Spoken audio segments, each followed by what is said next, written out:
जिला पुंछ में जिला तरक्याती कमिश्नर पुंछ विकास कुंडल के साथ डीजीपी सी पुंछ के जनरल सेक्रेटरी सरदार हरचरण सिंह मुलाकी हुए।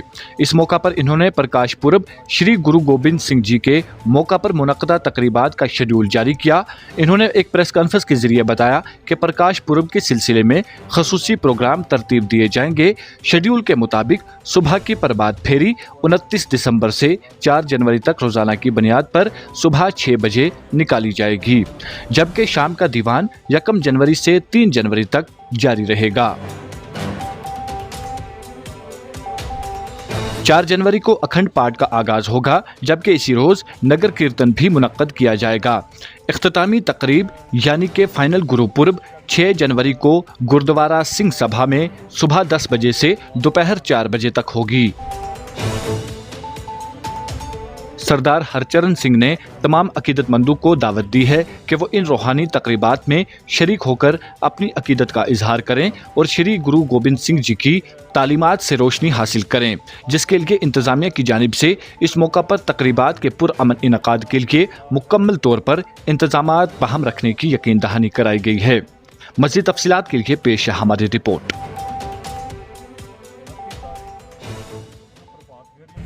वाहिगुरु जी का खालसा वाहिगुरु जी की फतेह। आज डिस्ट्रिक्ट डेवलपमेंट कमिश्नर श्री विकास कुंडल जी ने डिस्ट्रिक्ट गुरुद्वारा प्रबंधक कमेटी की एक विशेष मीटिंग ली है।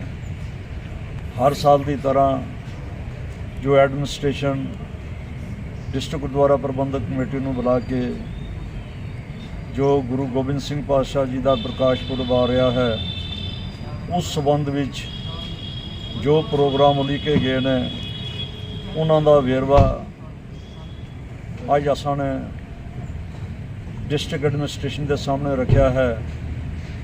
मैं डिस्ट्रिक्ट एडमिनिस्ट्रेशन का DDC साहब का बहुत बहुत धन्यवाद करता हाँ, जिन्होंने बड़े सुचੱਜੇ ढंग के नाल सानू कॉल करके ये जो गुरपुरब आ रहा है उस संबंध दे विच साडे नाल गलबात की है, आश्वासन दिता है, पूरा सहयोग किया है कि एडमिनिस्ट्रेशन आप जी दे नाल है।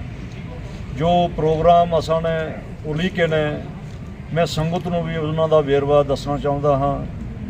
29 तारीख तो जो प्रभात फेरियां शुरू हुई ने जो 4 तारीख तक चलणगियां ਅਤੇ ਉਹਨਾਂ ਦਾ ਸਮਾਂ है सवेरे 6 ਵਜੇ ਦਾ। ਕੱਲ 1 तारीख तो लैके ਸ਼ਾਮਾਂ ਦੇ ਦੀਵਾਨ ਹੋਣਗੇ, ਜਿਨ੍ਹਾਂ ਦਾ ਸਮਾਂ 6 ਵਜੇ ਤੋਂ लैके 8 ਵਜੇ तक ਦਾ है। ये जो दीवान ने ये 3 दिन चलणगे। 3 तारीख ਨੂੰ अंतला जो दीवान है, उस तो उपरंत शाम के दीवानों तो बाद गुरु के लंगर अटुट वरताए जाएंगे। 4 तारीख को 10 बजे श्री अखंड पाठ साहब जी की आरंभता होगी और 4 तारीख को ही दिन के 1:30 बजे महान नगर कीर्तन कटे जाएंगे।